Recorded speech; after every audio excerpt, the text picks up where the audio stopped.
but I guarantee that I will spark the brain that will change the world. And that's our job. Done.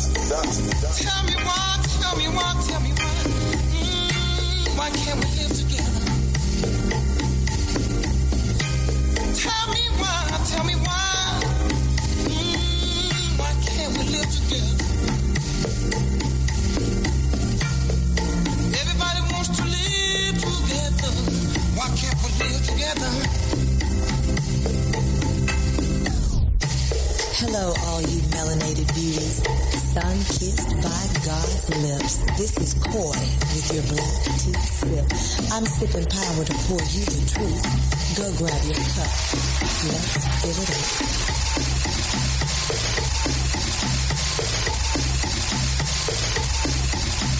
All right. Welcome to Black Tea Sip on Friday.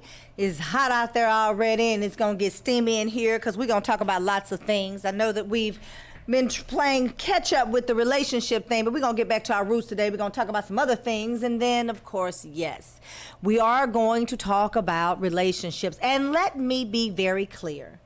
I am going to make a PSA, a public service announcement to all of the black women out there, because I owe you an apology, because many of the black men that you were telling me, and I was defending them, I was like, no, the brothers are not like that. Those are just some bad apples. And y'all were like, no, Coy, these brothers are really like this. And I was like, no. Well, yes, they are like that. So if you follow me on social media, some of my, especially my TikToks, have been really picking up, and I picked up some strays. We're going to talk about it today, but I want to jump in and talk about Brittney Griner. Brittney Griner got 9 years for a cartridge that had basically THC oil in it, right? So like weed oil with the THC component, the component that gives you that high or that feeling of enhancement. And she got 9 years for that. Now, we talked about on this show before how there was talk about a trade. They wanted to trade one of the most notorious arms dealers in the history of arm dealing, trade him for Brittney Griner and another man named WEEED that Russia said was there for espionage. He was a spy. The man was there for a wedding, and then he was arrested, jailed, and I believe sentenced. But Brittney Griner has been sentenced to 9 years. Now, I want to be real clear about what is happening with this 9 years. Brittney Griner, the cartridge is about 2 inches long, and it's probably the size of my pinky finger. So it's 2 inches long, and so it's here, right? It's about right here. Had some oil in it. What I think is really ironic is the fact that they have not talked about her having the actual pen, like the vape, the thing that you put the cartridge in. So my question is, did she just forget and not get it out? I mean, she's been there before. So in being there before, she knows what to expect. Is this an accident?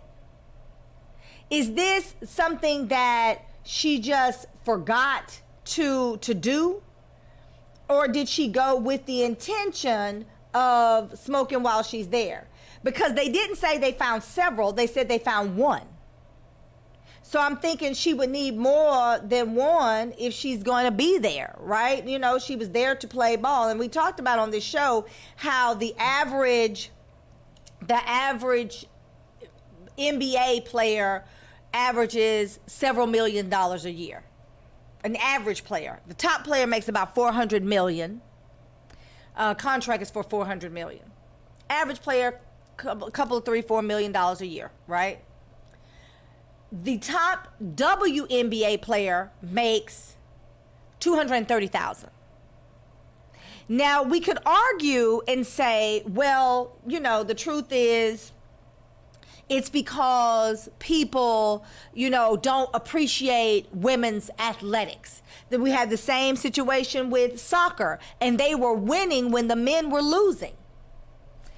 But here is what drives sales. People actually wanting to be in the stands to see them play. So there's something larger here at foot than just the fact that they may or may not be making the money. The issue is whether or not they are actually putting behinds in the seats, and whether or not that is actually driving the revenue so that these women can play the sport that they love. Because the truth is, more people pay attention to men playing basketball than women playing basketball. That's a fact. Maybe I'm not saying it's fair. I'm saying this is what happens. So to that end, the revenue is not there to actually get them to make $400 million contracts. Can they do better than $230,000? I believe so. So Brittney Griner and others, men do this as well. They go to other places and play to supplement their income. So when you a rookie or you were undrafted and you were a free agent, not undrafted because you had to be drafted to play. You're a free agent. And, your contract is not large. You're still trying to earn your stripes or pay your dues or do whatever it is that they require for you to make some real money. So they go and they play abroad. And they play abroad to supplement their income. So this is not specific to Brittney Griner. This has been happening since the dawn of time. The issue here is a couple of things for me. I don't understand why there was not a conversation, and maybe there was, because, Brittney has not called me. But my question is whether or not there was a conversation to actually say, I don't want to go play over there. There's too much going on. There's a war. Get me out my contract. Because that should have been a conversation, right? But the other thing that is really troublesome to me is we have not heard one thing. Now, maybe it's being suppressed, but I think it would have leaked by now.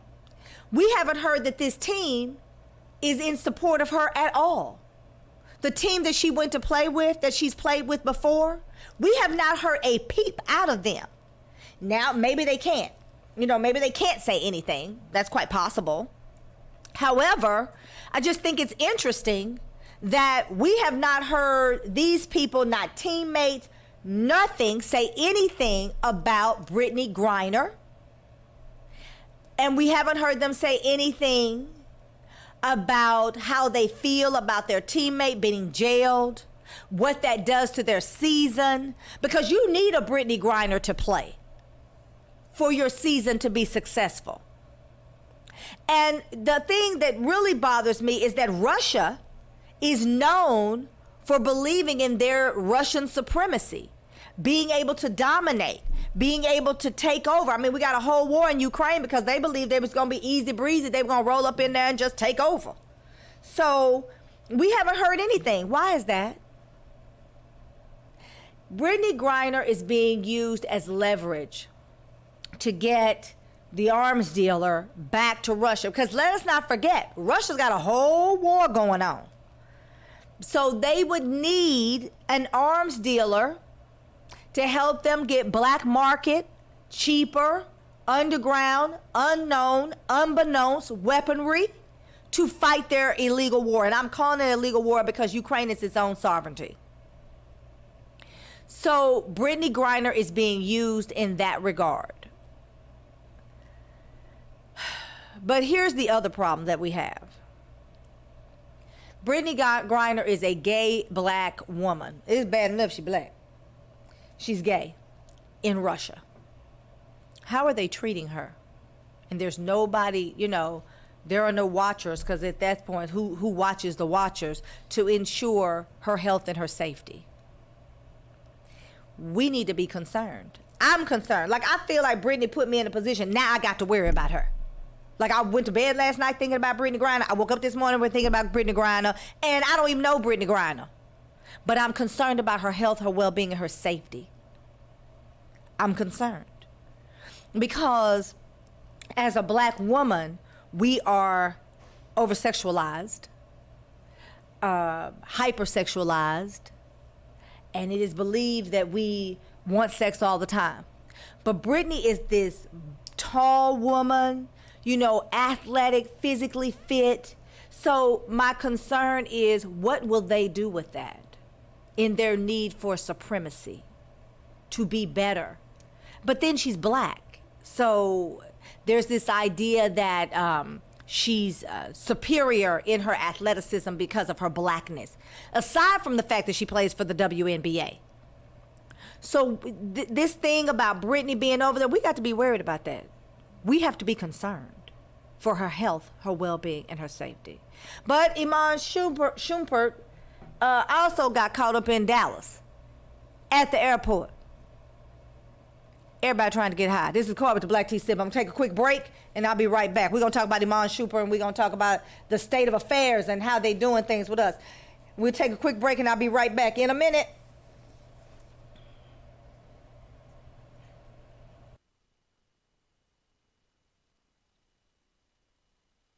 Nourished skin is healthy skin. Simply Ardor skincare products provides luxurious nourishment for your body. Indulge in rich scrubs and body butters, and top it off with our sensational and unique aromatic lines of sprays and roll-on fragrances. It's simple and lovely. Simply Ardor.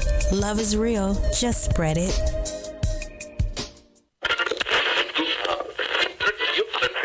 Yeah, if you came to get some real music with a real vibe, then you came to the right spot. You know what it is. 99.9. It's DJ Candy Can. Here with Loose Cannons. Letting y'all know we about to do this like a fresh pair of Lokes on Eazy-E. Baseline shade. Let me put my shades on.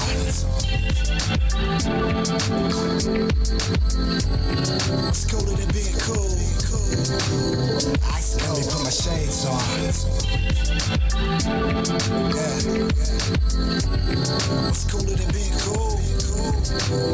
Two froze, shades on. I guess you get what you asked for. You can't bullshit the matador. I see the sunset, I see the shore. To the core concrete, I go hard when it doors. When it rains, pain. Club a lane, no shame. Cock back game, Bob gun, go pain. Top hat cane, come a bun, 2 chains. Looking like a Millie, having fun, Lil Wayne.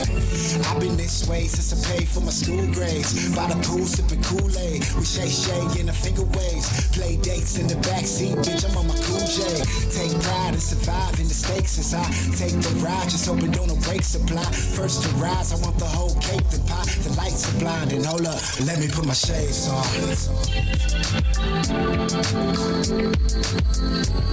It's cooler than being cool. Let me put my shades on. Yeah. It's cooler than being cool. Two froze, shades on. My hands, pockets in the spliffs, farther to your flow. Wards in the cliffs, I push off the cliff just to see what your balls like. Just to see what your balls like. I drag nuts, can't carry too heavy. Busting down your walls like Katrina did the levee. Knocking in your box, Capri Chevy 99.9 UMG. If today was today, then tonight we should play. I clear up my evening, hit me up around 8. I'm giving one dolo shot.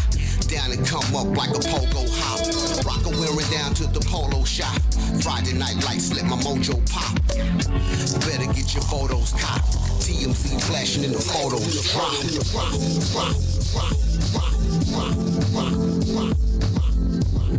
What's cooler than being cool? Let me put my shades on.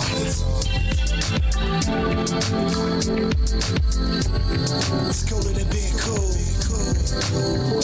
Let me put my shades on. You didn't know what you was getting. This big papa, big pimpin'. I'm a showstopper, helicopter, go Venice. Flying over suckers screaming, this is no scrimmage. This is no gimmick, no Instagram image. Papa's got a brand new bag and I'm in it. Looking for my innocence. I ain't seen a trace of it since I was 10 and convinced that my shit was the shit.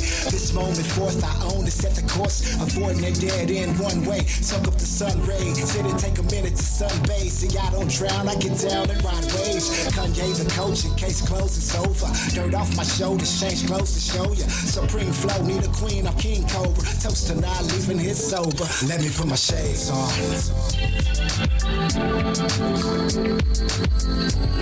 It's cooler than being cool. Ice cold. Let me put my shades on. Yeah. It's cooler than being cool. Two frozen shades on.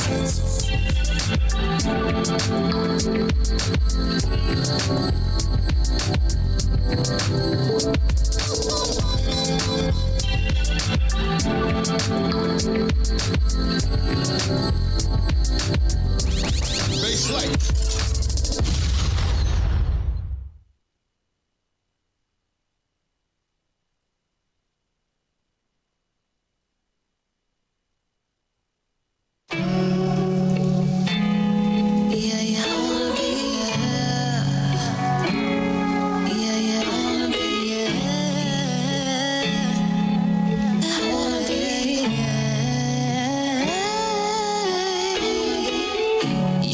Asking me where I wanna be.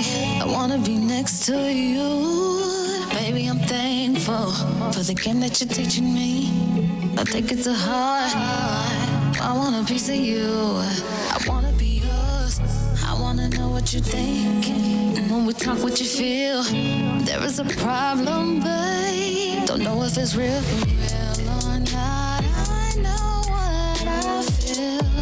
Some more of you, you and me belong together. I don't mind showing you it's real. I feel your heart when it beat. Me and you, we on the same team. Yeah. I wanna be yours. I wanna be yours. I got a smart mouth, but I want it to be yours. I got a good heart and it's beating for you. Don't have to show me it's real. I wanna be, yeah. I don't mind showing you it's real. I wanna be, I wanna be, I wanna be, I wanna be, I wanna be, yeah. I wanna be.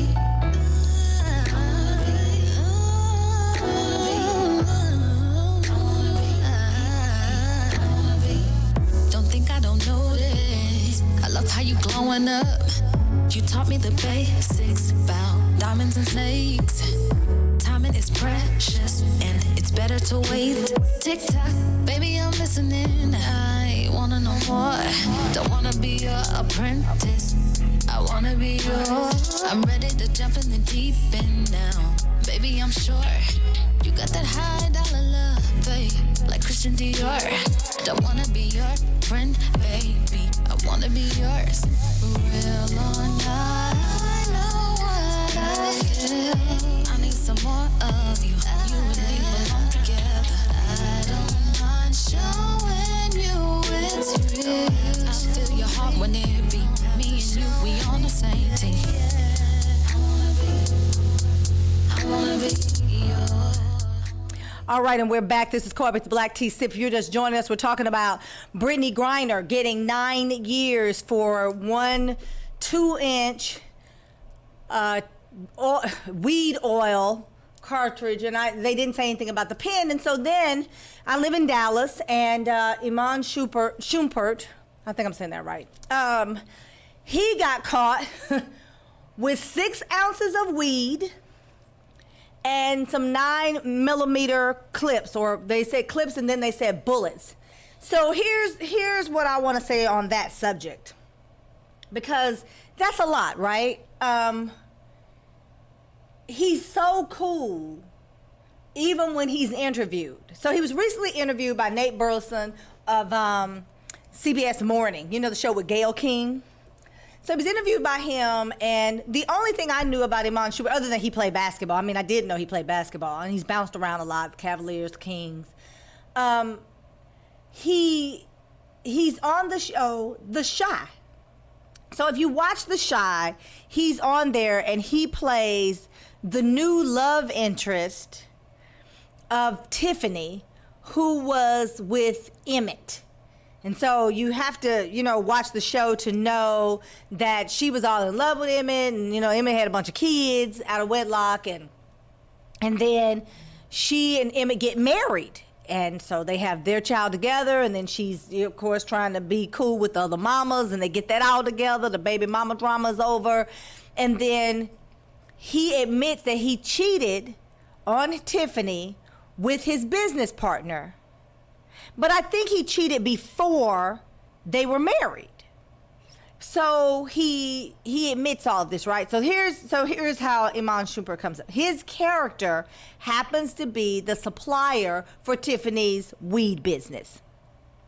And so I just think it's kind of ironic that that's the character, because Tiffany leaves Emmett and goes to him, and you know. And so Iman Shumpert's character is a dealer who actually was supplying Tiffany so that she could have her little weed business going around town with her weed in like a makeup kit and selling weed, and now they're together. And on the show, he seems really, really chilled, right? And I'm like, well, is he high on when the filming is going on for the show? Because he's so cool. Well, then he had an interview with Nate Burleson, which I was saying on CBS Morning. And he is talking about fatherhood. And he is literally talking about the greatness of fatherhood. And he uses the words magical. Father's Day, we talked about this. And I found that to be extraordinary. That this man has 3 little girls.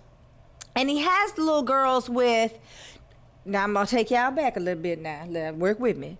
There was a Tyler Perry movie. I don't remember which one of them. One of the Madea movies. And the girl had a child by Bow Wow. The child affected Bow Wow having anybody have a child. I mean, I think he got his own. Talk about some irony. But she's on the movie and she kept saying Byron, and it like on the movie everybody was so annoyed by her Byron, but I couldn't even finish watching it because it just worked me so bad. That's her character, but she's a singer. I'll get her name in a minute. It'll come to me. And so, because it's escaping me now. And so she was talking about the Pooh Nanny, and she talks about that's what hooked him, and that's why he's sitting up on this show with matching onesies on. They both had on these black velour zip up the front onesies with the feet in them. And so she made that comment and he fell out laughing. And I think the boy really be high because he's so cool. He's so chill. Well, now he's in Dallas, Texas with 6 ounces of weed. Now, I'm emphasizing 6 ounces because I'm like, you didn't forget that. Like, I think Brittney Griner might have forgot she had that cartridge. You know, like maybe it fell down in a pocket of a bag or something. I think if she had been another hue, they probably wouldn't have even looked for it. I think it would have disappeared. I'm just going to tell the truth. That's what I think. But because she's black, Brittney Griner, the gay WNBA player, I think they made an issue of that. And I think that it was Putin's way to spit in the face of America. And he has spat a loogie. So I think there is a difference between Iman and Brittney in that regard. Ironically, they both play basketball in the Basketball Association, the National Basketball Association, one women's, one men.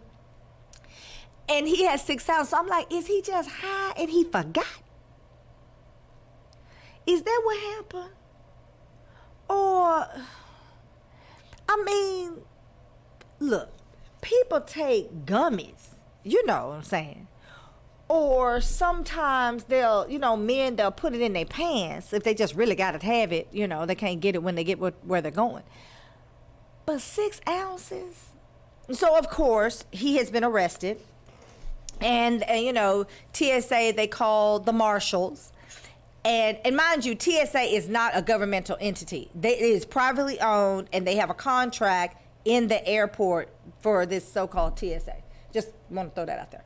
And, he's making a statement about getting to his daughter for some activity she had on a game or something. And they tell him he's not going to make it.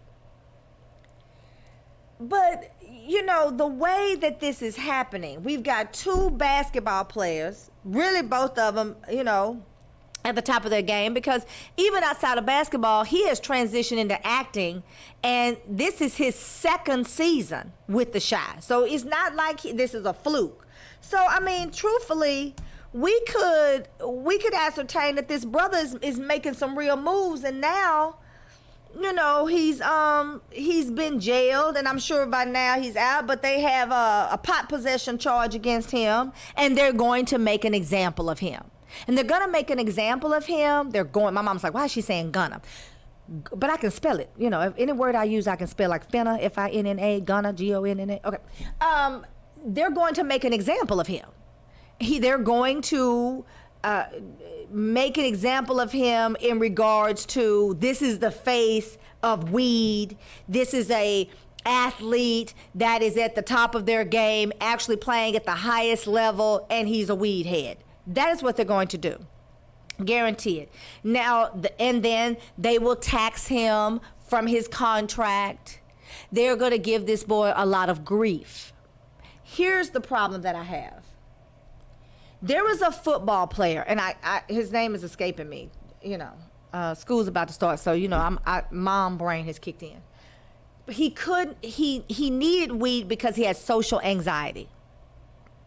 And from his social anxiety, the weed would allow him to calm down, to have the confidence that he needed, to take away all of the trepidation and the angst that he felt for being around large crowds, so that he could play the game. And he was one hell of a football player. Hell of a, Helluva. Okay, so I can spell my words. So he's a great football player, but he was kicked out of the league for weed smoking. Now, the weed smoking did not enhance his performance, not like a steroid. We now have weed legal in many states, dispensaries owned by Caucasians. I don't know of any grow houses owned by black people. I know people who have left where they were and gone to work in a grow house, but I don't know any black people. That doesn't mean they do not exist, because I do not know them. However, I don't know of any black people that actually have their own grow houses, and black folks been growing weed in their closets and in their grandma's backyard since the dawn of time. So with that being said, there are no black people that have grow houses. There are some black people that work for grow houses, and I don't know of any black people that actually have a dispensary. I know some people who have invested in a dispensary, but their actual name on the actual piece of paper that says this is their dispensary, I don't know of any. Although weed is legal in many places. Now, in the places where weed is still illegal, many of those states allow for medicinal weed at a certain level, or they allow for hemp without the THC component. So there are several different ways. I mean, hemp is a form of weed. It's in the way that they harvest it, I understand. And BMW is making whole cars out of hemp. You got hemp clothing. You've got hemp where it's like they do something with it. It's kind of like the leather, so it goes on the inside of the car. All of this is a component of weed. So we are using the plant, but you better not need it for medicinal reasons if you're an athlete and you just like to spark up. I don't know that it enhances your performance, so why could the boy not smoke his weed if it helped with his social anxiety? Because guess what they're saying? They're saying it helps cancer patients, glaucoma patients, it helps children with autism with the THC component. So now we're just talking about who gets to do what when. But don't be a black, and don't be a black athlete. This is Corey Black T said. We got to take a quick break. We got to pay some bills. Stay with me in a minute. If you're liking the show, I need you to give me a like and show me some love. We are going to get in relationships. I owe black women an apology, and I'm going to get to it in just a minute. This is Corey.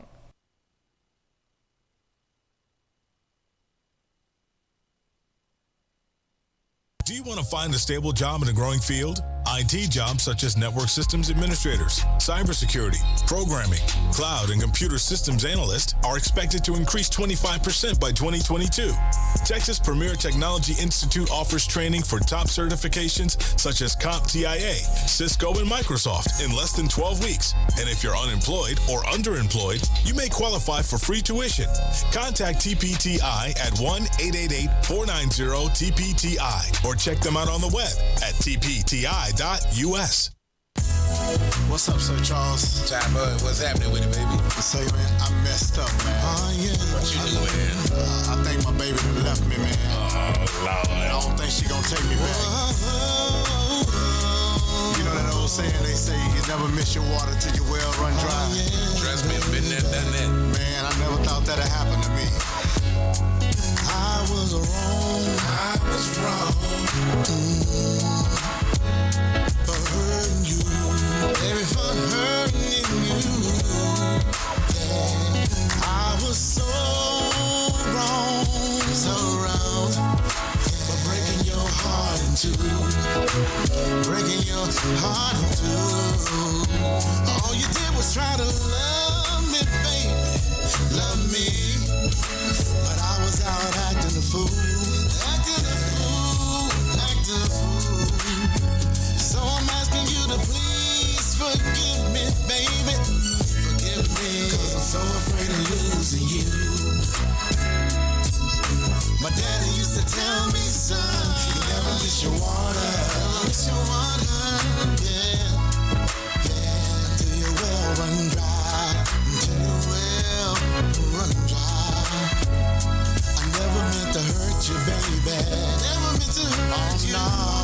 No, I never meant to make you cry. I never meant to make you cry. You never miss your water. Never miss your water. Oh no, babe. Until your well run dry. Until your well run dry. I never meant to hurt you, baby. Oh no, I never meant to make you cry. Come on, Sir Charles, sing this song. I was looking for love. Yes, I was. In all the wrong places. Yes, I was. I was staying out late at night. Yeah. And you be up waiting on me. Yeah. You would ask me where the hell I'm in. But I would have no excuse. No. All I know is I'm tired of lying, baby. And I'm so tired of hurting you. My daddy used to tell me, son, you never miss your water. Never miss your water. Till your well went dry. Till your well went dry. Oh no. Daddy said, I never meant to hurt you, baby. I never meant to hurt you, pretty little baby. I never meant to make you cry. I'm so sorry, pretty little baby. You never miss your water. Never miss your water. Till your well went dry. Till your well went dry. Oh no. Daddy used to say, I never meant to hurt you. All right, and we're back. That's Ty Samples with Never Miss Your Water. I've known him a long time. He's a great singer, and we just want to go on and give him a shout out. So if you're just joining us, we are talking about, black athletes and weed, basically. And Brittney Griner, and we'll have to wait and see what happens with Iman Shumpert. Let me say this about Brittney Griner. I think that Brittney Griner is going to do a few years in prison before America can get her out. I think they will get her out, but it will certainly not be a quick, fast, in a hurry. I do hope that they get her out before 2024, because if the Democrats are unsuccessful, Brittney will be there. Unless, Trump is successful in getting back in, and then, of course, the black community will put pressure on Trump, and then Trump will ask his boyfriend to release her, and then we might have some success there. America will be falling down in other ways, but we'll have that. I want to talk about something that happened here in Dallas that you may not be aware of. And Kiel Ron Hatley, call him Kiki. I've known him since college, so over 30 years, and we're friends. He is an entrepreneur. He's a businessman. He has a roofing and construction company that was passed down to him from his father, and several brothers, and it's a family business. And if you know the Hatleys, you know they were like modern day cowboys. We used to have a park that everybody would go to called Glendale Park. Everybody would get there on Sundays and hang out. And they would ride on horseback, where everybody else was turning the corners trying to be seen in their cars. They were on horseback. Well, he took it to a new level, just like he did with the roofing company. It was roofing and construction. It started out just a roofing company, and then he expanded it, and he's into he's the cowboys, rodeos, and I've even had a chance to see him performing some qualifiers. He loves animals. He's got cattle on his land, and it's all local, right there in a suburb right outside of Dallas. 'Cause I'm not gonna put him on blast on the radio, but he had a horse, and I'm using the word had, called Black Lives Matter, the BLM. And what was so ironic about that is they would say, Black Lives Matter for the win, Black Lives Matter for the win. And they had to say Black Lives Matter. And he named the horse to get recognition for what was going on. So this brother is conscious. Some of y'all would say woke. I don't use that term because you can't stay woke. You'll die faster from lack of sleep than you will lack of food and water. So you want to be enlightened. Woke people got to go to sleep eventually, and then what happens when they sleep? So Black Lives Matter went in for a standard routine medical procedure.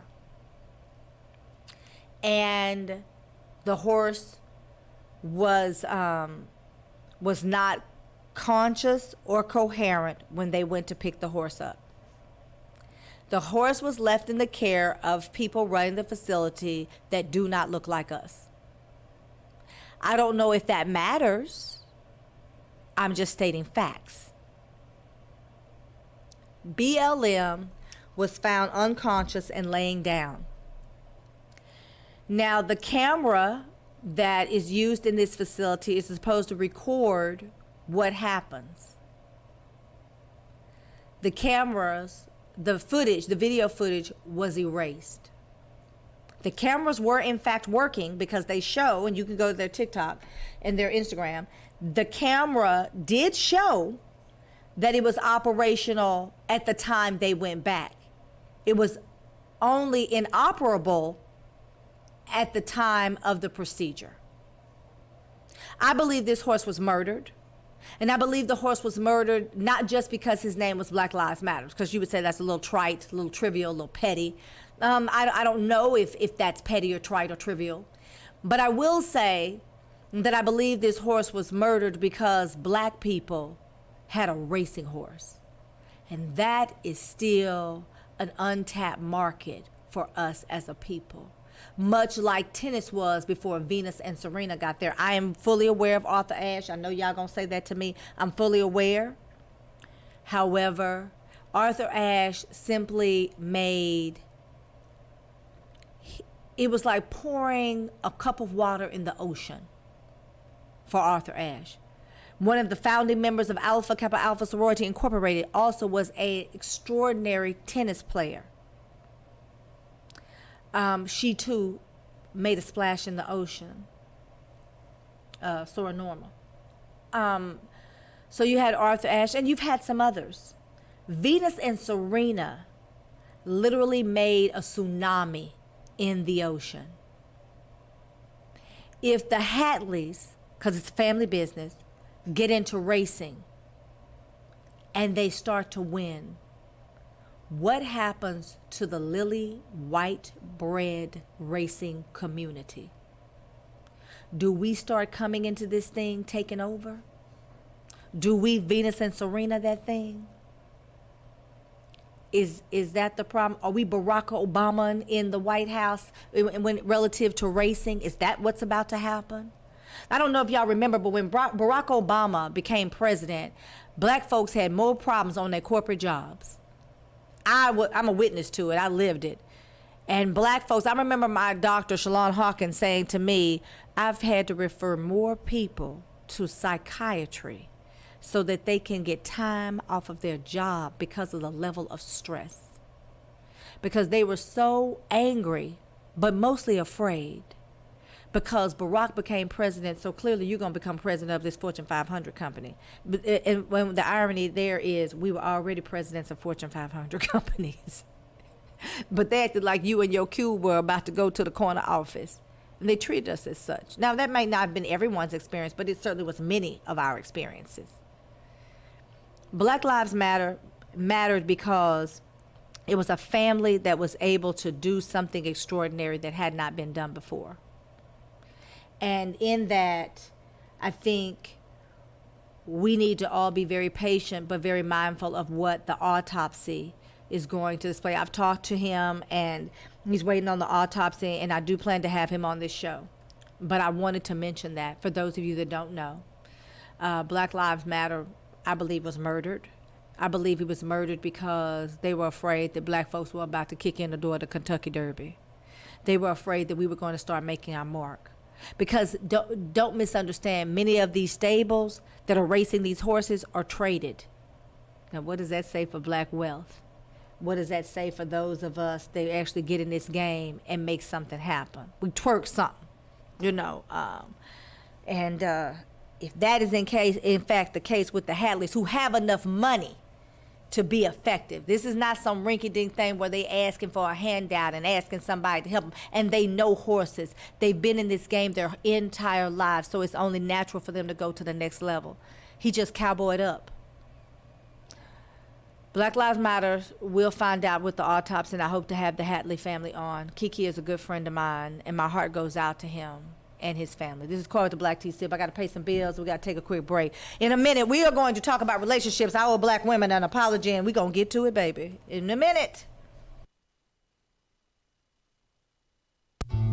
Hey, check out the Review with Joint Company radio show, broadcasting live each week on Mondays at 7 p.m. from Fishbowl Radio Network studios at Globe Life Park in Arlington, Texas. Log on to hear book reviews with best-selling authors, new authors, and authors you choose. Be sure to log on each week on Mondays at 7 p.m. to catch the Review with Joint Company radio show. They would love to be in the midst of your company. Come on, jump in. Have you heard what's happening in August? No? Well, let me tell you. Glory Rising Radio is hosting a family reunion. Not just any reunion, but God's family reunion on Saturday, August 13th from 10 a.m. to 2 p.m. at the Bradley Center at Tadlock Park, 2601 Timberline Drive in Fort Worth. The cost is $10 per person. Children under 10 are free. Come share in the fun, food, and fellowship, meet up with old friends, and make some new ones. Love Sync will be there with the entertainment, and we'll have a few door prizes as well. For more information or to pre-order your tickets, call 682-319-4846. Again, that number is 682-319-4846. Hi, this is Diane Marion Eunice, and I am a licensed marriage and family therapist. For the past 9 years, I have worked with over 300 couples in the areas of sexual health, communication, and conflict resolution. If you are interested in rebuilding connection and intimacy with your partner, please contact me today. I can be reached at 682-201-8175, or you can email me at diane@letstalkrelationships.org, or visit my website at www.letstalkrelationships.org. And remember, you can't heal if you refuse to deal. FBRN.US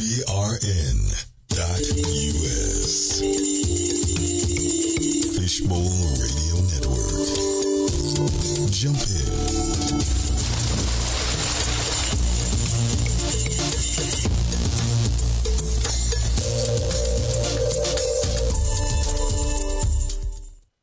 I'm not saying I'm going to rule the world or I'm going to change the world, but I guarantee that I will spark the brain that will change the world. And that's our job. Tell me why. Why can't we live together? Tell me why. Why can't we live together? Everybody wants to live together. Why can't we live together? together.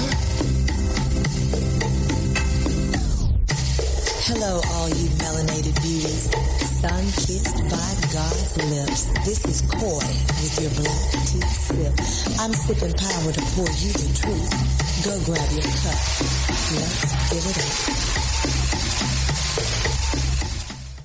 All right, and we're back. This is Coy with the Black Tea Sip. If you're just joining us, we have been talking about all things that are black, but I want to talk about my apology to black women.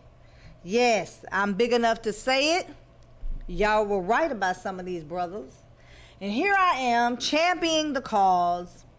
I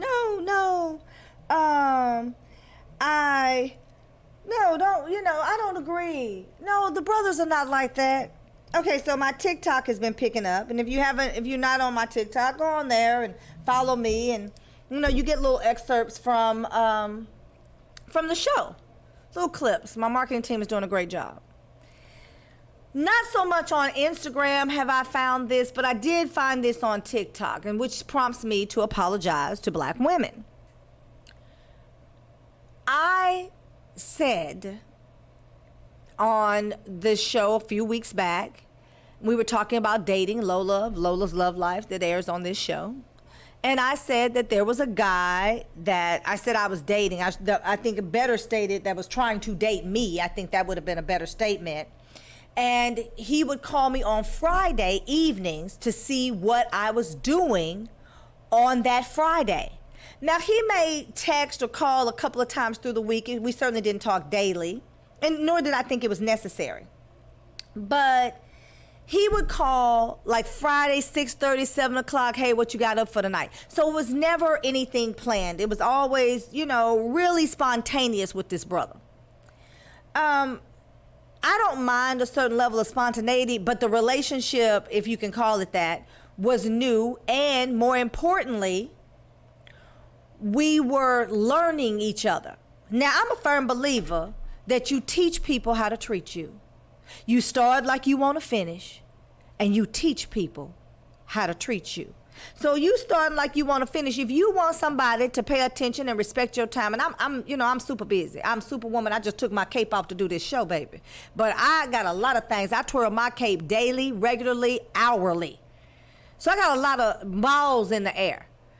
So if I decide that I'm not going to do anything on a Friday evening, but take my bath and get in my bed and Netflix or watch me a show or go to sleep, then that's what I've decided to do. And it is very hard to get me to deviate from my plan. But and look, it's not going to happen for somebody who's brand new. We still learning each other. So I made this statement about he always called at this time. And I said, and if I'm not doing anything, I'm not going to deviate from my plan, because I'm not available. Well, that sparked. And that sparked this one dude in particular. So I'm going to let you hear some of what he said, because these are the brothers y'all been telling me about. And it wasn't that I didn't think they existed. I just didn't think that they existed without provocation. So this dude is on TikTok. He doesn't have an original thought. He doesn't talk about anything that's purposeful. He watches other people's TikToks, and then he does this thing that's called a duet. So he puts himself on your TikTok to talk about you. Isn't that ingenious? I mean, look here. If Hook Boogin was a person. All right, let's play some of the clip, Angelo. No, I was dating somebody, and they would always call me like on Friday. So why can't I never get you? I said, because you wait till Friday. Yeah. I might not have nothing going on. Or maybe I just planned to do nothing, and I wasn't going to deviate from my plan. That's true. But I wasn't going to make him think that he could just call me on a Friday night and I was going to be available, because I'm not. Okay, so here he is in the dark. Can't see him. And he got these, if you're listening in Radio Land, he's basically talking about older women, blah, blah, blah. He don't know how old I am. And I certainly don't look my age. The reason I'm bringing this up is y'all have been telling me, I apologize, sisters. I apologize, black women. Because the reason he did that was so that I would feel bad about myself. Older women pass these things on to younger women. Clearly, I'm passing it on to his old decrepit bent up behind because he's the one that took enough to do at it. Now, here's where it gets interesting. This is why I owe you an apology. These kinds of men will go and tell a black woman, they will tell a black woman that they say, an older black woman, because see, there's some wisdom in age. So they tell you that you should feel bad about being older. Some people didn't make it to this age. And a lot of people that's running around here that are this age, they look like they've been rode hard and put away wet. That's not my issue. I look damn good to be 50 years old, and I'm celebrating it. So you ran into a woman that actually has some self-esteem. I don't have no daddy issues. My daddy's one of the greatest men of all time, and he has told me that I was the cream of the crop, and I was never less than. So that's not my issue either.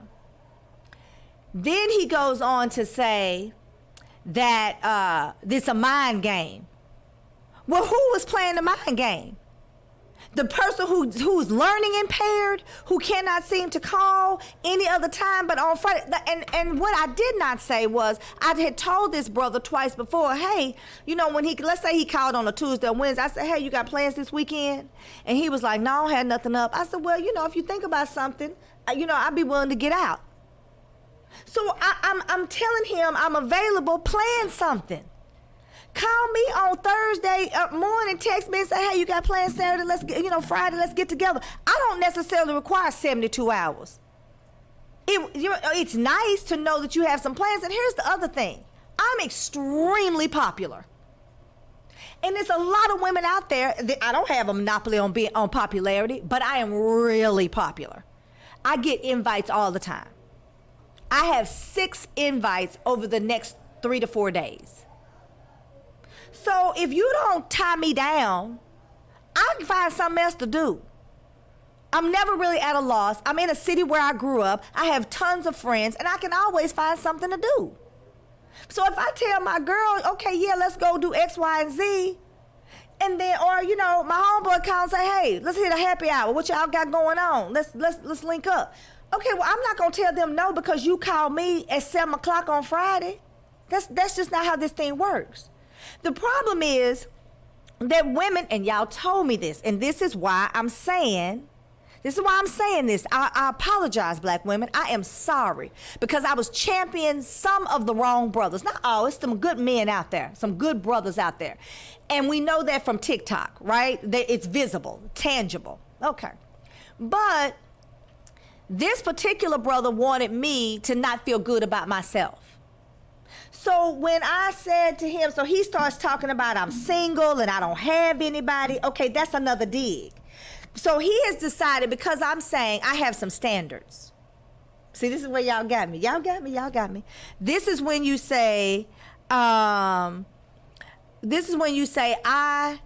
want you to make plans with me. I want you as a man to be considerate enough to tell me that you value me and understand just like you looking at me, somebody else may be looking at me, and you want first dibs. That is what a plan means. There is nothing wrong with demonstrating to someone that you want to enjoy their company. Now, these kind of brothers will tell you you don't deserve that, sisters. Y'all told me. I was wrong. I don't have no problem admitting when I'm wrong. Now, this dude said I was single, and then somebody else said, oh, she gonna die alone. I doubt it, baby. I mean, look at me. But I told him I'm not single. I've been in a committed relationship for 4 years. I have a husband by my own choice. Because this is something else they'll tell divorced women in particular. They will tell you that it's your fault. Or they'll act as if he walked off from you so that you don't feel good about yourself, to demonstrate that you are less than. That's the mind game. That is the mind game. That you are undeserving in a sense, and that's why this brother left you. It's a whole lot of women out there that left their husbands, and there is life after divorce, and they are starting over. A whole lot of them. But these brothers want you to feel bad about yourself. Then the conversation, I'm going to try to find it because I really want to read it the way it came to me. But I told him, I'm not single. So then he says, oh, I made a wrong assumption. My apologies. But why would you make that assumption? Because I said I'm not available. Because there's another brother out there that says, I want her time. I want all her time. And then he came and got it. That didn't work for me. Now, that might work for another sister. I ain't knocking your hustle, baby. But that didn't work for me. And there were guwabs, and yes, I'm using guwabs as a technical term. There were guwabs of women that said, absolutely. So this idea that you're going to tell brothers not to rise to the occasion, to be weak, to be sedentary and melancholy, to not go after what you want, to not demonstrate that you want her time. You want her to be available on Friday evening. That's just not how this thing works, not with a real one. So after he and I go back and forth, and I really do want to tell y'all, I should have taken some screenshots of the foolishness, because it was straight foolishness. But he goes on to tell me about how after he realized he's wrong, I said, but what you did was you wanted to belittle and berate and demean me. But that didn't sit right with him, because calling a spade often will make the spade unhappy. Kind of like Satan. He won't operate in the dark. Don't want you to call him on this stuff. So after we go back and forth, and and I really didn't have time, but I made time. He starts trying to throw these little digs. He says things like, I'm going to have to go and I'm going to be racing to pick him up so he can go cash his check at the gas station. This man doesn't know anything about me. But because I said his intention was ill-conceived and limp and futile, to try to tell me that I shouldn't tell women that it's okay for you to want a man to make a plan with you when he is newly dating you. He decided that he would belittle and berate, and that is what y'all have been telling me that these men do. It was tantamount to the dude at the club that's trying to buy you a drink, and then you say you don't want it, and then he call you out your name. That's what this was. It's childish. It's childish, and it shows a lack of several things. But most importantly, it shows a lack of self-esteem in himself. So then he tells me he's been married for 22 years. As if, now here's what gets me. As if marriage is the utopia. You are not whole as a black woman if you're not married. A lie from the pit of hell. It's not true. I actually have been married, and I don't want to be married, at least not anytime soon. And I have several reasons why. They're mine, and I own them. But I don't have to go around touting them. I know several women that say if anything would have ever happened, they would never get married again. Not because they're against marriage. Some people like to be institutionalized. Marriage is an institution. This man, 22 years, he say he's been married, but he has no respect for black women, because you cannot say you love black people, want to help black people as he claims, and disrespect black women. It's impossible to do that. It's an oxymoron. Now, I'm not fluent in it, but I recognize it when I see it. Angelo, play the second clip, because this is after I told him, you hid in darkness. You tried to belittle and berate. Maybe I just planned to do nothing, and I wasn't going to deviate from my plan. This lady has the audacity to say that she might not even have anything to do, nothing serious, but she's going to play the game, the head game, at that advanced age, still playing head games with men, serious men out here, maybe seriously trying to date you. And what she would offer the other ladies, because she's a lady of an advanced age, and this is part of the problem that the men are saying, that ladies of an advanced age are supposed to be giving better advice, but their advice is so toxic.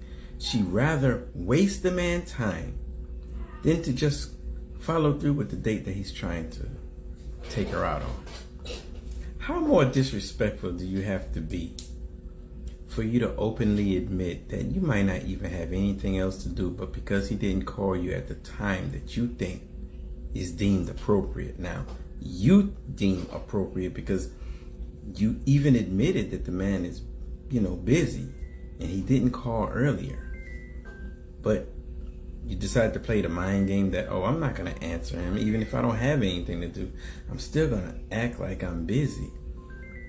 So disingenuous, so disrespectful. And you kind of end up getting what you deserve. Now, what is it that I deserve? I deserve for somebody to actually take the time to plan something and think enough about me to not call me on Friday evening and want to take me out on Friday evening. But see, there's a lot wrapped up in this. One, this brother, here we go, doesn't listen effectively.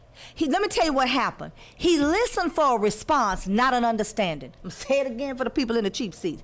He listened for a response, not an understanding. How do I know what he wanted if I didn't answer the phone? He said I didn't pick up the phone. That's a lie from the pit of hell. Never happened. I know what he wanted. I answered. I told him I wasn't available so he could go on with his night. I may not have anything else to do, but I wasn't doing that because by that time, I'm doing what I want to do. Now, if it's my man and he calls at 6:30, he says, hey, girl, what you doing? Let's get out tonight. That's different. This brother, we still learn each other. And I started this by saying, start like you want to finish. If I allow him to call me the day of and I jump up in an hour or two and I'm ready and at his disposal, that's what it's going to always be. You start like you want to finish. The other thing is he continues to talk about at an advanced age. He looked like he's almost 70. So who is the most advanced in the age? But that's a dig at me as a woman. To belittle, to berate, and demean. That's calling me out of my name because I don't want to dance with you at the club. Or I've told you, no, I don't want your drink. Or I've just decided that I'm going to decline any invitation to have any conversation. Because, see, to me, that's a waste of time. Here's the other problem. Listening for a response, not an understanding. I didn't say that we had a date. I said he called that night to go on a date. That is what I said. But he decided that there was a date already planned and I decided not to go on it. A lie from the pit of hell. So I'm saying all this to say, black women, when I said, oh yeah, I apologize to you because there are men out there that are doing exactly what you said. Listening for a response and not an understanding. Assuming that you're going to be ready and available at their disposal. And I think the most egregious, mad when you say I have standards. Because a black man that really wants to care for a black woman really ought to expect you to have standards. Now, and I don't think it's too far out of the realm of possibilities for you to just simply say, let me plan something. Now, I told y'all this dude was learning impaired because he couldn't seem to get it together. It happened twice, and the third time I was just like, no, it's not no good for me. So, I'm going to leave that there because I just wanted to demonstrate the lunacy that's going on out here in these dating streets. I wanted to apologize to black women because I was wrong. Y'all were right. Some of these idiots are out here. And I want to talk about some of the things that I've been getting fielding some questions, and y'all been asking me some questions, and keep them coming. Ask me a question, I'm going to do my best to answer it. Sometimes I can't get to everyone, but I will definitely try. As this thing grows, and I thank you for your love and support. I thank you for your following. I thank the sisters who came out in support of me, and sometimes it was against other sisters, but y'all was riding for me, and I appreciate it. I wanna talk about where to meet men, because that came up. So I made the comment that if you do not smoke cigars, stop going to the cigar lounge. There were various responses to that, and I appreciate them all, even the ones that don't agree, because you're entitled to your opinion. This is mine. Black Tea Sip is an opinion show, and we do try to state facts, but when it comes to relationships, it's basically going to be my opinion, although I'm right. Here's the thing about the cigar bar, and they just got a little 15-second clip or something, so of course, it's not the totality of my statement. I had several people say to me, why not go to where the men are? That's a valid question. That's valid. Why not go where the men are? But here's what happens at the cigar bar in particular, and I think it's tantamount to the barbershop, the women that hang out in the barbershop. Now I have a very dear friend who owns a barbershop. I went to high school with him, went to college with his wife, and we are all good friends. He cuts my boy's hair, my daddy's hair, and we have had conversations about women hanging out in the barbershop and how he and the other barbers that work in his shop feel about that. Now, when I take my kids, because they're old enough now and they've been knowing him, I mean, I think he may have been the second or third person to ever cut their hair, and they've been going to him for at least a decade. He's been cutting their hair. So he's family.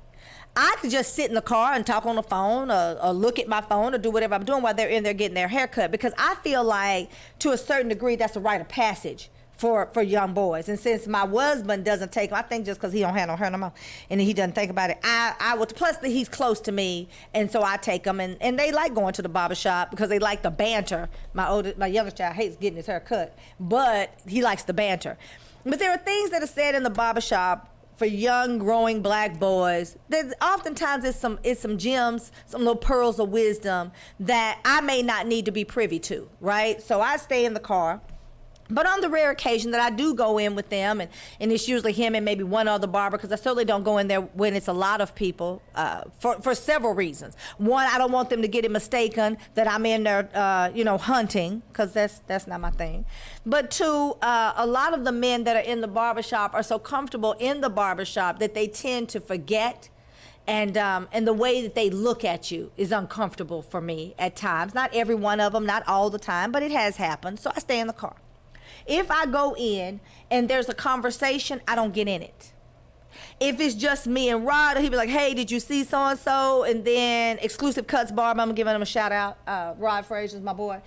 We have a conversation. We have some banter. But I certainly don't get in a conversation when it's a lot of men. I'm not trying to be seen. I'm not in there hunting. I'm saying all that to say that that's kind of how the cigar bar is. If you were to go through my TikTok, there were men saying, and they're trying to get in our conversation. There were men saying, yeah, they are thirsty. One girl said, I work at the bar, at the cigar bar, and she is exactly right. That's exactly what they say. They say that these women are thirsty. Now, I didn't just make this up. Actually, someone I'm very close to has friends that go, and that is what their friends are saying. I have other friends that are asking me to hook them up with some of my friends, some of my sorority sisters, because there's nothing at the cigar bar but it's the same thirsty, and they didn't say women. So when I said don't go, that's not where you go to look for a man. Of course, I got pushback because one girl said, and I thought this is the most ridiculous thing I've ever heard. She said, oh, I'm absolutely going to go. I'm paraphrasing. I'm absolutely going to go. And I am going, because that man is going to want to smoke his cigar and look at a beautiful woman, and I'm going to let him buy me dinner and buy me some drinks. What? Now, I don't know where she lives, and they talking about this good food at the cigar. We don't have those kind in Dallas, so, I take your word for it. But that's kind of like saying it's good food at the strip club. I'm just saying. So there you are, and you think he wants to look at a beautiful woman and smoke his cigar. Now, there are some men that do not mind the women there, and maybe they're hunting too, and it becomes a convenience. They can smoke their cigars, hang out with their boys, have their male bonding time, and then, of course, it's something to get at. But is that what you want to be? Something to get at? So let me say this. Let me tell you what happens when you go to the cigar bar to hunt.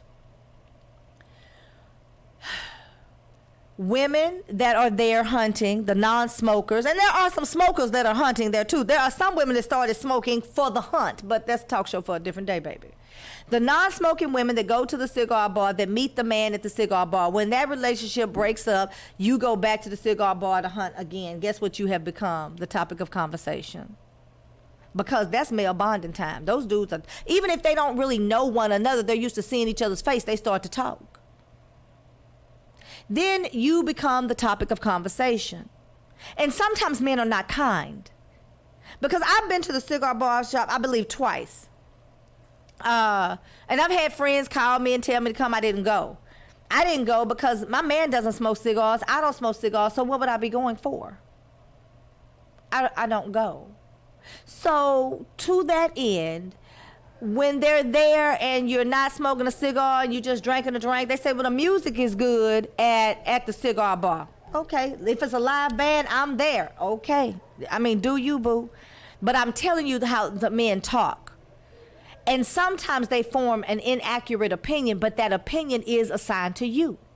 It becomes what you are, even though that may not be what or who you are. Everything ain't for everybody. There are men that literally say they want to go to the cigar bar to basically have their male, to let their proverbial hair down. This is not popular, the things I say. But the truth don't care who tells it, baby. Now there are some men, they say, oh, don't listen to her, you can go. I say, how many women do you know met their husband at the cigar bar? Crickets. Radio silence. You may not agree with me, but I ain't wrong, baby. This is Caught with the Black T. We're going to take a quick break, and then we're going to talk about where to meet some men. Because y'all are asking, and I'm going to answer in a minute. Nourished skin is healthy skin. Simply Ardor skincare products provides luxurious nourishment for your body. Indulge in rich scrubs and body butters and top it off with our sensational and unique aromatic lines of sprays and roll-on fragrances. It's simple and lovely. Simply Ardor. Love is real. Just spread it. I've been waiting to share my love for such a long, long time. And the thought of loving you, it makes me smile. But I must be sure that this is really worth my while. Can I trust that you will always make me feel amazing? Baby, your love's contagious. We love the stages. This love we're making is fire. I take hits to go higher. Loaded up, just one kiss, I miss fire. Run, I saw Cupid with a gun. We make music and use it when it comes. We didn't choose it, but prove we get it done. The mood is setting stores for sun. So maybe have a little fun. Gorgeous, Miss Flawless, ruler of the queendom. Truly knows what it takes to help and build a kingdom. Fly as a mother, but the lady stay grounded. Her ass ain't the only thing that be well-rounded. Strength of flow, Evans, dope is Miss Huxtable. The lady that you don't mind giving your loving to. You deserve a toast. Can I have this first dance? Met 3 times, I feel it's my last. Can I be your Isley brother? You my sister's sledge. Arousing my mental, baby, giving me head. Over your head, eyes above your breast. First order of business, praise and respect. Your grind is an art, hardly duplicated. Vivid as Van Gogh, Rembrandt can't paint it. Take me to new floors. Thank you for the elevate, pushing me higher. Thank you for the levitate. And this is more than a dedication. Sacred love is a celebration. This is made from when you feel you can't make it. I'll build a safe haven, a place you can run when it's raining. I'll come when it's raining. Baby, keep a lookout for the sun. And maybe we can stay forever young and play forever until the morning. Love without wanting. So many never know where we from. But I promise if you hold on, you better be strong. You never have to go at it alone. I know that it's a lot of temptation, a lot of trouble out there. But I swear that I'll be here when you get home. So baby, take the long way. Let your light shine, let your song play. Gonna speak your mind, lemonade, go Beyonce. I love your innocence, I give the world to you one day. Wake up every morning, pray for you, then I say amazing, baby, your love's contagious. We love the stages, this love we're making is fire. I take hits to go higher. Loaded up, just one kiss, I miss fire. Run, I saw Cupid with a gun. We make music and use it when it comes. We didn't choose it, but prove we get it done. The mood is setting stores for sun. So baby, have a little fun. I like how you make me feel like this love could be for real. You and me could have some fun. Will I be the only one? I've been waiting to share my love for such a long. All right, and we're back. This is Caught with the Black Tea Sip. If you're just joining us, we are talking about relationships. I've apologized to black women because I champion brothers, and all the brothers did not need my championing. I just kind of made a word up there.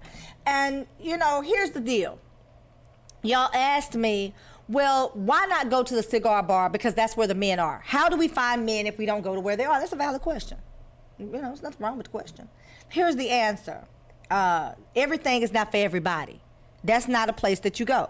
You know, and I said it earlier before the break, that's like going to the barbershop. So let's talk about where you should go, because I don't believe in giving a problem without an answer. Want to hear it? Here you go. I told a girl, I said, go to Home Depot on a Saturday morning or Lowe's. Go in there and get something for your house, or make believe you're getting something for your house. I mean, I don't care. But you don't want to be overly made up. Don't put on your best sundress. Put on something that looks like while you're there. You know, and you always need something from Home Depot. I mean, buy some bug kill or something. You always need something from Home Depot or something from Lowe's. Lowe's CEO is a black man, HBCU graduate, for those of you that care, so you might want to roll on to the Lowe's. But there are men there that can fix stuff. So you remember my 5 men that I said you need 5 to equal 1? Now, this is going to get me in trouble because I actually am involved in a situation where this does not apply to me. Okay, y'all say, oh, she's trying to clean it up. Well, maybe I am, but I feel like I'd be remiss if I did not state this. In my dating past, this is what it was. It was, you need a Mr. Showtime.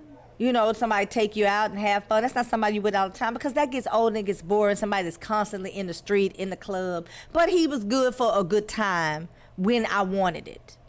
Okay, so you need a Mr. Showtime. You also need, you know, the brother that doesn't have a lot of time, but he pay like he weigh. He good for whatever it is you need. I got a friend, she says she needs some new tires. Well, that would be when you call your Mr. Moneybag and you say, hey, can you meet me at Discount Tire? Because he's good for that, because he's generous, he has it, but more importantly, he does those things to make sure you stay around, because he likes your company. He just doesn't have a lot of time, and so he's paying for you to answer the phone, so you don't get that other brother where I say I ain't doing nothing. It's one of them. Then you need Mr. Fix It. You know what he can't fix, he knows somebody that can, and he usually takes care of it. So those of you that are homeowners, you need a Mr. Fix It. Well, the Mr. Fix It is going to be in that Home Depot or in that Lowe's. And then you need a snuggle bunny. When the world gets too heavy, it's a place to run and hide. And he's going to order your favorite takeout, your Netflix or your Amazon Prime or your Hulu or whatever it is you want to watch, because he is an escape from the reality of the world. And then you need a floater. When the other 4 are not available, that one is. For some reason, he's always available. I don't understand why, but he is. And then with that, sometimes you do hit a trifecta and you get 3 of the 5 qualities I just discussed. That's when he becomes a headliner. But you still need a backup dancer and a hype man in your dating life. I'm not talking about once you find somebody and you have a man, as you date, because when you do that, you start to realize what's intolerable and what's tolerable. What are your deal breakers? What is it that you can't stand? What is it that you don't like? And you discover how to function with different people, because as you are dating, you are meeting people coming from different backgrounds, different environments, and different understanding of the world. You will meet the one that I talked about before, that listens for a response and not an understanding. And how do you deal with him? Is this brother aware that he does this? And can he be coached out of it? You know, I've had a guy tell me I'm coachable, Coy, because he understands that I have things that I need to feel whole. He will have the same. So you learn each other, and in that learning process, you decide if you're going to be together. 5. You need 5. Home Depot is a good place to go. I would not go to the cigar bar to look for a man, but there are bars, there are sports bars, there are other places that you go where men are there, and it's less conspicuous why you are there. If you go to the cigar bar and you are a non-smoker, you very well may be going for the music, the ambiance, the drinks, you hanging out with your girls, but it looks like you're hunting. And you're treated like a hunter. Either people avoid the hunter, or that in which looks like the prey starts to also hunt. It's difficult for 2 hunters to be together, especially when one of the hunters really should be the prey. So find places that have men, but it's less conspicuous while you're there. But here's the other thing that I've run into. You all are saying you want to date, but you don't go anywhere. So unless he is the Amazon delivery man, how you gonna meet him? You have to make yourself available. So I had a dear friend that said men don't approach a beautiful girl, great body, smart, you know, got our stuff together. And she said men don't approach her. I'm going to say this, and this is going to be something that you have to work through. I don't think that there is a way to tell someone how to do this. You must be approachable. So if you are sitting there and you're looking around and you look uncomfortable, maybe it's too many people, something of that nature, if that is wearing on your face, you're not approachable. He's not going to talk to you. And those are the men that walk by and say that stupid stuff like smile. Look, brothers, stop doing that. Stop telling people to smile. If somebody is sitting there for no apparent reason and they're smiling, they're probably crazy and they're not on their meds. Is that what you're looking for, baby? And so stop telling girls to smile. And like, why are you the person who's going to tell her to smile and she does it? There's something wrong with that. Why not say, hey, how you doing? You having a good day? That's a different conversation. One, it's not a command. Two, it's a question. And three, it inspires conversation. Stop telling people to smile. Somebody just sitting there just grinning for no reason, they probably crazy and not on their meds. You want that? That don't sound like a good idea. So if you're going to make yourself approachable and available, you have to look approachable and available. So you can't sit there closed off with your arms crossed. And sometimes it's just comfortable to have your arms crossed, but don't do it because it looks like you're closed off. Body language has a lot to do with whether or not you're approachable. So if you cross your legs, don't cross your arms. Keep your arms open and your legs. Sit erect. Don't slump. I know this sounds crazy. I know I probably sound like y'all mama. If you are slumping, then you look like you're not having a good time. Sit erect. And be engaging. Now, I'm not telling you to just grin and smile, but if you're with some people, y'all should be laughing and talking because nobody wants to approach the Grinch. So if you shut yourself off, they're not going to be approachable and they're not going to talk to you. So aside from finding a place to go, you also have to be open.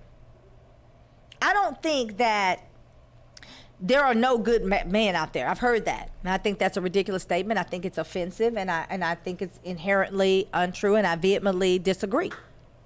I do think there's some idiots like that other person, but, you can avoid them. I think what you ought to do before you leave home, when you're putting on the whole armor of God, I think you should also put on stupid Negro repellent. You just spray yourself down with it. Just, make sure you get the back too now because they come up on your back, baby.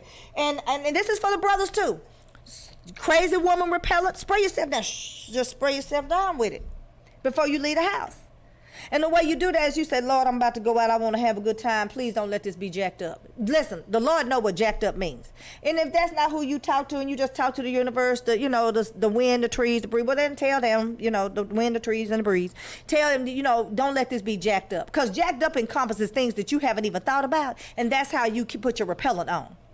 Spray yourself down with it. Make sure you get your feet too. Because, they'll walk across your feet if you cover yourself.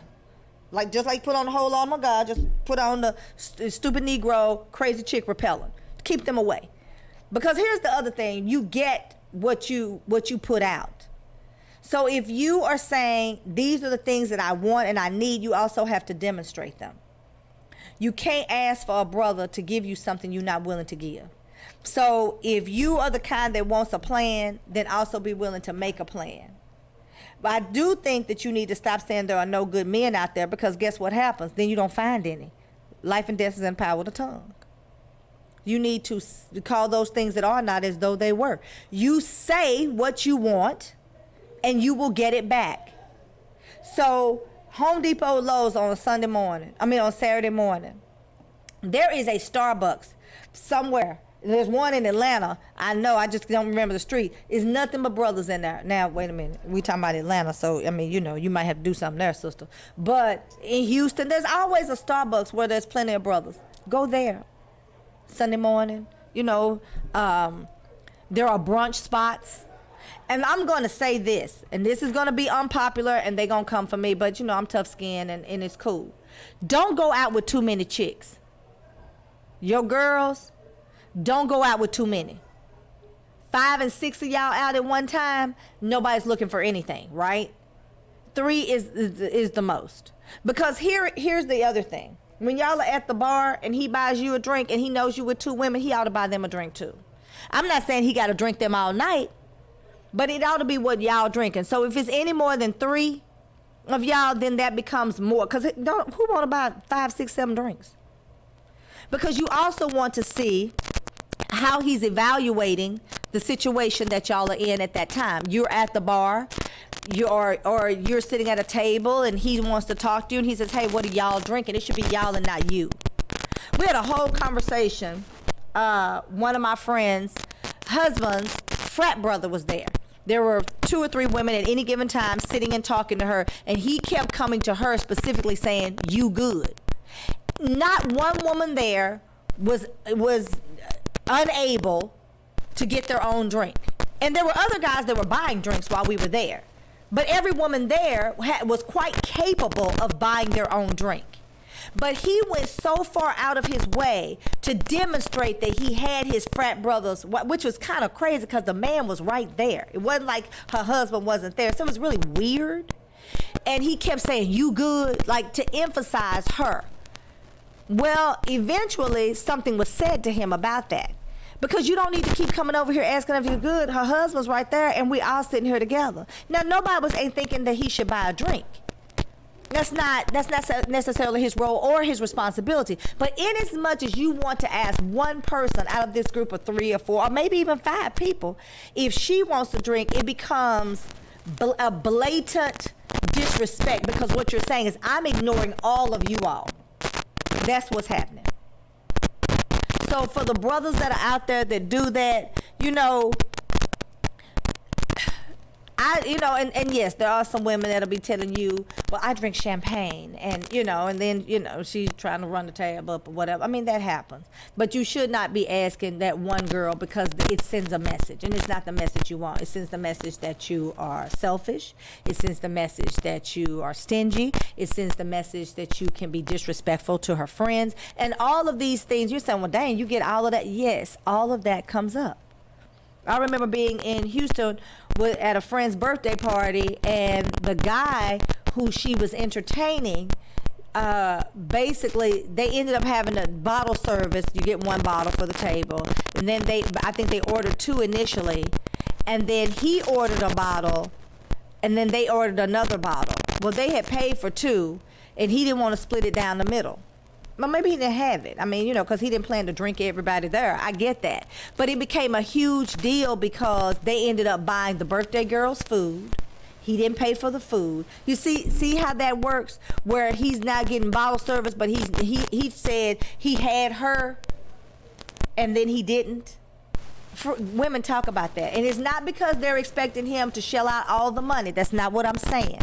I am saying that when you walk up and you say you just gonna buy 1 drink and there's 2 or 3 women there, that's you sending a message. You're telling them that this is blatant disregard. Well, I mean, and the girl's friends really got tired of that dude very quickly. A lot of things were said about him, and maybe they were all fair and accurate, but they were said, opinions were formed. He's not liked within her girlfriend circle. 2 of them won't even go around him and be in his company because they formed an opinion. So be careful when you're approaching a woman, what it is that the message that you're sending. If you can't afford to buy all the drinks, I understand that. Maybe that's just not your tax bracket, but I do think that you need to be mindful of how you're going to date her if you can't buy 3 drinks. I mean, even the drinks are $10 a piece? That's $30. Date to the movie is gonna cost more than $30. And you say, well, I spend more than that on her, but I'm not all her friends. Well, I mean, what are you saying? It's $30. I'm simply saying you have to think about that in the totality of it. Because a lot of times what y'all are doing is you're saying, I don't want to be got. I don't want anybody to get over on me. And in doing that, you shut yourself off and you send messages that seemingly, not that you're trying to protect yourself, but that you're disrespectful. When that happens, you're going to get that whole conversation about disrespect. I'm not saying it's always right. I'm saying it happens. I'm gonna take a quick break. This is Caught with the Black Tea Sip, and we'll come back and we'll finish talking about where to meet people and how to meet people. Because I can't believe that's. Yeah, I just want to go to the cigar bar, child. Do you want to find a stable job in a growing field? IT jobs such as network systems administrators, cybersecurity, programming, cloud, and computer systems analysts are expected to increase 25% by 2022. Texas Premier Technology Institute offers training for top certifications such as CompTIA, Cisco, and Microsoft in less than 12 weeks. And if you're unemployed or underemployed, you may qualify for free tuition. Contact TPTI at 1-888-490-TPTI or check them out on the web at tpti.us.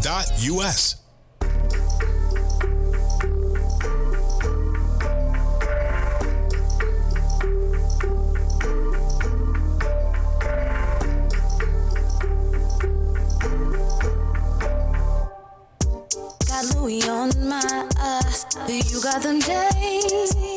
Took you a whole year to bounce back. Took me a couple days. You hitting licks. I'm getting rich. I'm hitting C-notes. Watch what you say. I got a pick. I can show you what he know. He can do tricks. He with the shit. Do what I tell him to. If he get at you, I plead the fifth. I didn't tell him to. I hit the block. The block was hot. I had to drop the top. Remember the name. Never forget the face. I'm coming back. Whoa now. Go get your phone now. Yeah. Whoa now. Go get your phone now. You should watch me shine. Look like I hit the lotto. I be on my grind. Bitches think I hit the lotto. You should watch me shine. Look like I hit the lotto. Bitches think I'm lying. Nah, I ain't hit the lotto. Whoa now. Go get your phone now. Cause I'm in a zone now. This is my town. Turn off the lights now.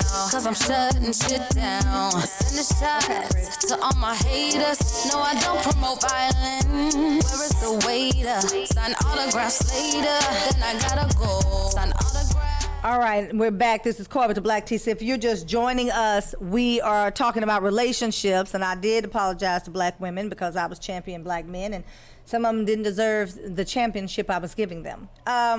With that being said, we're talking about where to meet. I said Home Depot, Lowe's on Saturday morning. You know, there are Starbucks and sports bars.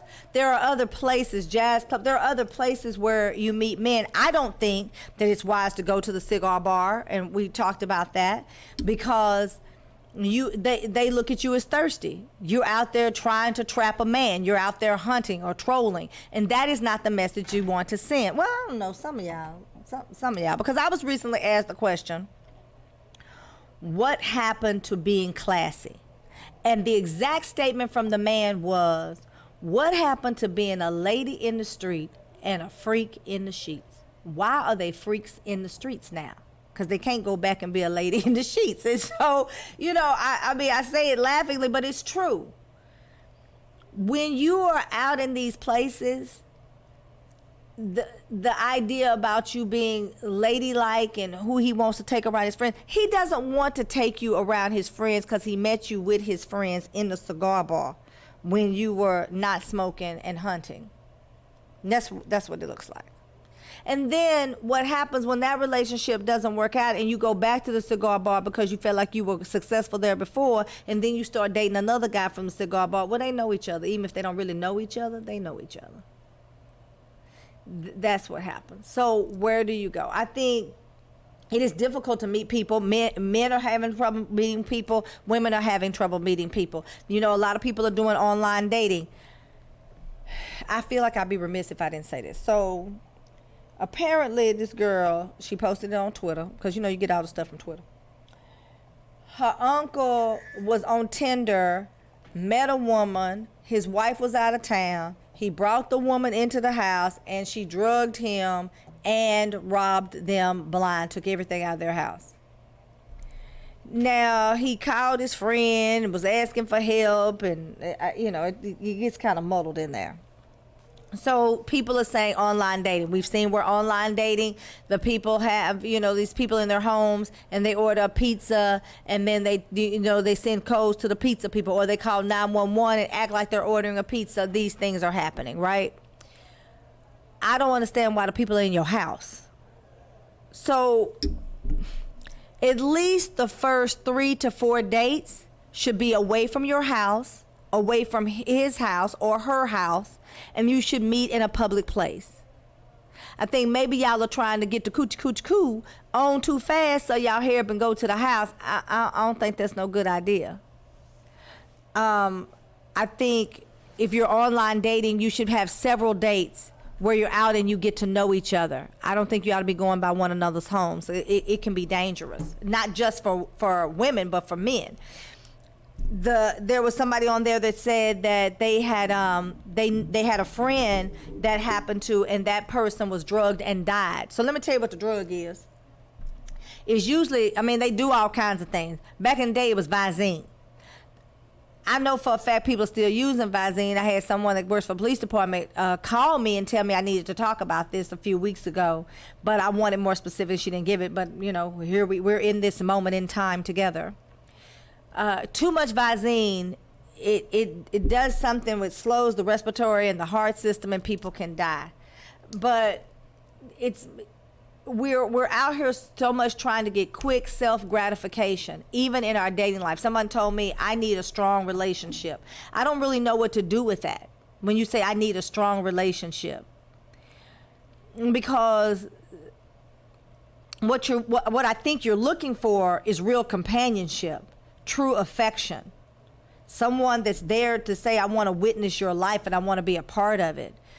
When you say I want a strong relationship, you mean one that's just not going to end? Because one that's just not going to end, not necessarily a good one, but it may be strong and that, nobody's leaving. So I think we need to be more intentional about what it is we want. So this is what I want people to do. If you are interested in dating and you are trying to find someone, I want you to write down 10 things you can't stand and 10 things you must have. Write them down. 10 things you can't stand, 10 things you must have. Write them down on a piece of paper. Draw a line in the middle of the paper, write them down, right? And then ask yourself, what are your top 5 out of those 10? What are the 5 things you can't stand and 5 things you must have? Okay, then from that, turn that paper over and write down the things that you offer. Write 10 things, bam. I know I got this going on. I offer these things. Then write 10 things that are not great about you. Flip that paper over and see if any of those things parallel. I'm saying that because you have women out here that are saying, I want my man, and we talked about this before. I want like Lola. Lola's like a little sister to me. And shout out to Daynita. She's graduating with her doctorate in education. Lola's sister. Congratulations, Daynita. I meant to do that at the top of the hour.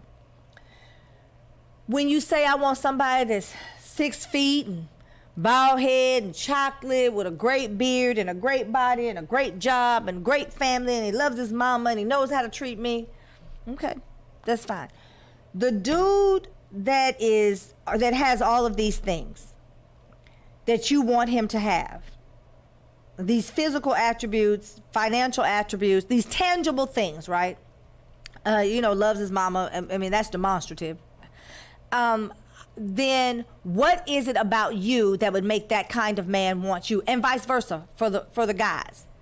Because listen, if you were looking at these Instagram girls that have been touched up and filtered, and that's who you want in real life, the real life Barbie doll, but truthfully, you are 5'7", and you 30 pounds overweight, what is it about you that's gonna draw that Instagram girl to you other than finances? Ask yourself some real questions. People got mad at me when I said you need to do some self-introspection, some self-actualization, and ask yourself, what is it about me that would draw that kind of person to me? And I'm not saying everybody got to be model slim and in great shape. That is not what I'm saying. If you are the kind of person that wants them to have a great job, last week we talked about blue collar versus white collar, and I told y'all don't sleep on the blue collar men. But if that is the kind of person that you're interested in, does he have to be a corporate guy? Or do you want him to be able to function in your corporate functions? To be able to contribute to the conversation and not be, a wallflower or a dweeb sitting there trying to figure out, why he's there and feeling uncomfortable. Because that's a different kind of guy. So the guy who owns, a waste disposal company that's making $3 million a year, is he going to be comfortable in your work functions? Quite possibly. It's also possible that just because he had $3 million, he's not. I had a friend that was really trying to hook me up with his frat brother at one time. Really trying to hook me up. And he made a point to tell me, look, I'm just going to go ahead and tell you this, Coy. I'm going to break code. But I did his taxes. He made $7 million last year.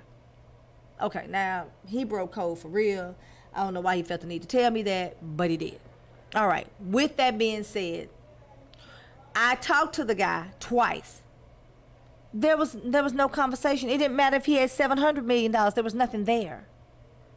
So when you say you want this corporate guy or you want him to have these attributes, to what end? Like, what are those attributes mean to you? How does that equate into your life, and how does it enhance your life other than you checking the boxes?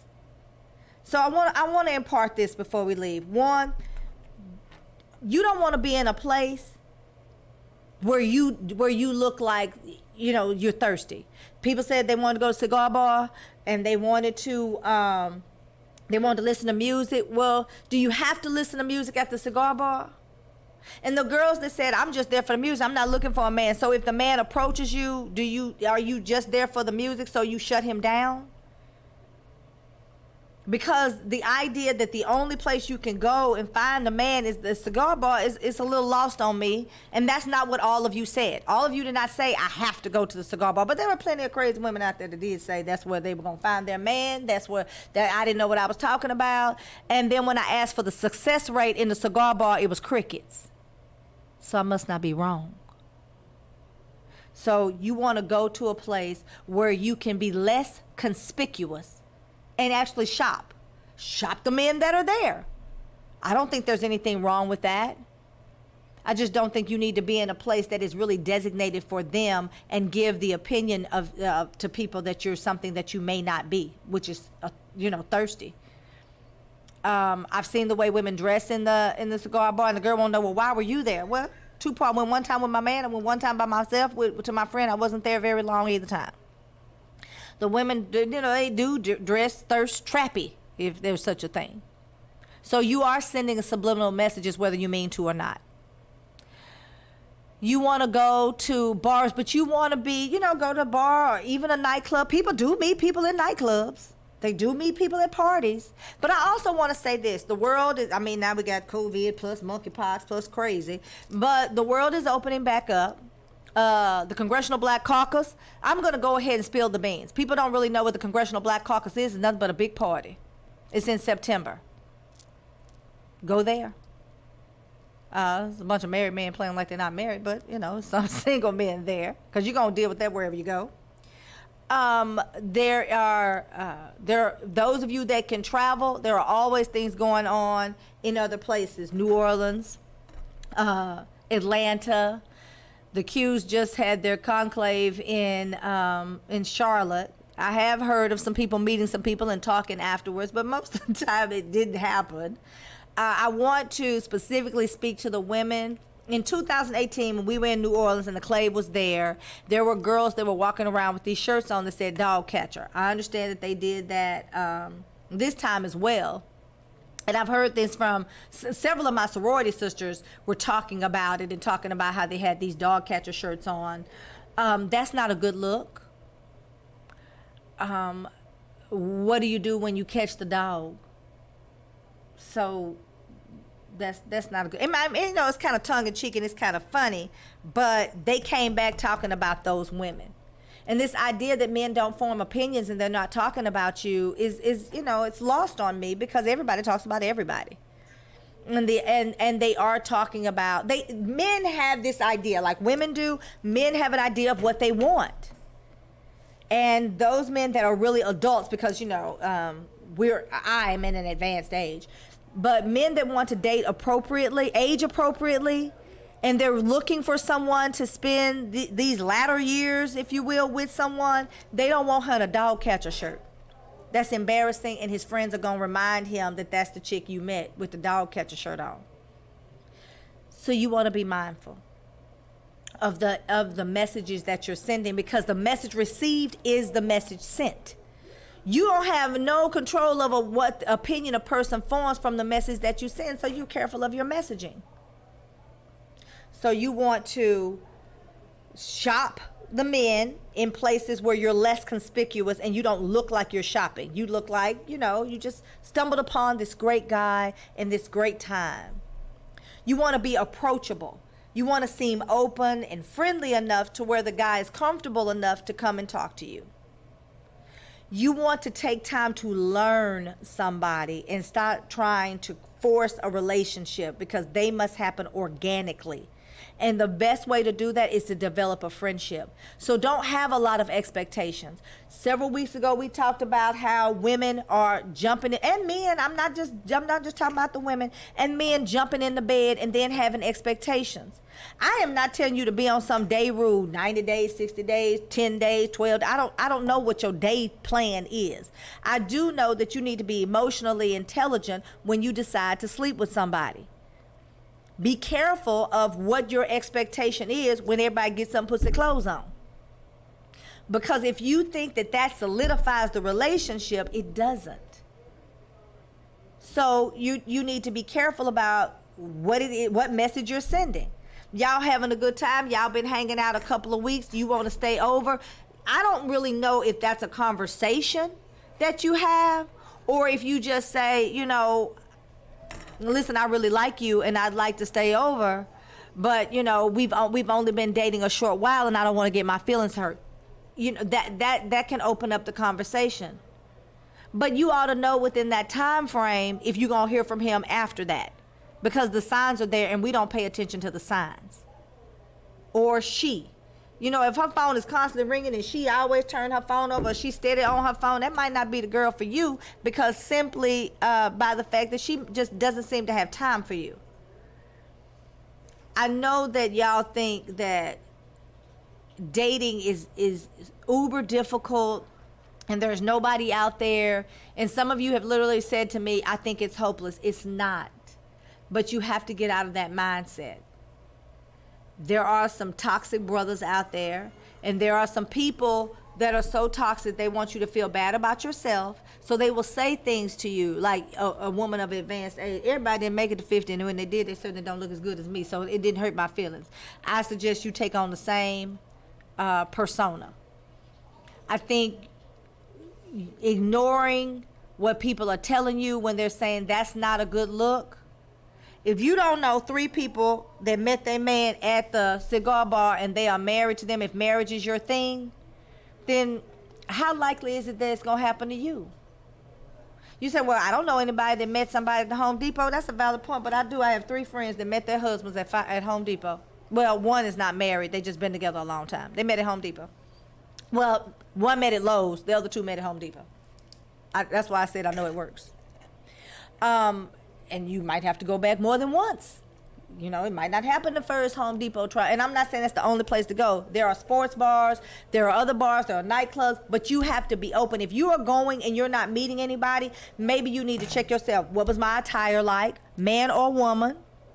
Because if you're a man and you got on skinny jeans and ain't nobody talking to you, check your wardrobe, bro. Nobody wants you in them nut-cutting pants. If you sit around and you find yourself crossing your arms, be mindful of that. Uncross your arms. It sends a message that you're closed off and that you don't want anybody to talk to you. Check your tone. When the dude walks by and says smile, and you think, and that does annoy me. So I'm gonna be honest. I just say, and what would I be smiling at? Then that opens the conversation. Whether I want to talk or not, I'm not rude. Sometimes a guy hits on you and you don't want to be bothered, but you don't have to be rude. Because believe it or not, other men are watching the men that approach you, and they're watching how you handle it, and he's making his mind up of whether or not he's going to be the next victim. All right, this is my time. I got to get out of here. This is Call with the Black Tea Sip. We'll do it again, same bat time, same bat channel next week. Lola's Love Life. We'll explore that some more, and we'll talk about dating, but y'all continue to send me your questions, and I'll try my best to get them answered. But I hope I gave you something to work with today. Love, peace, and hair grease.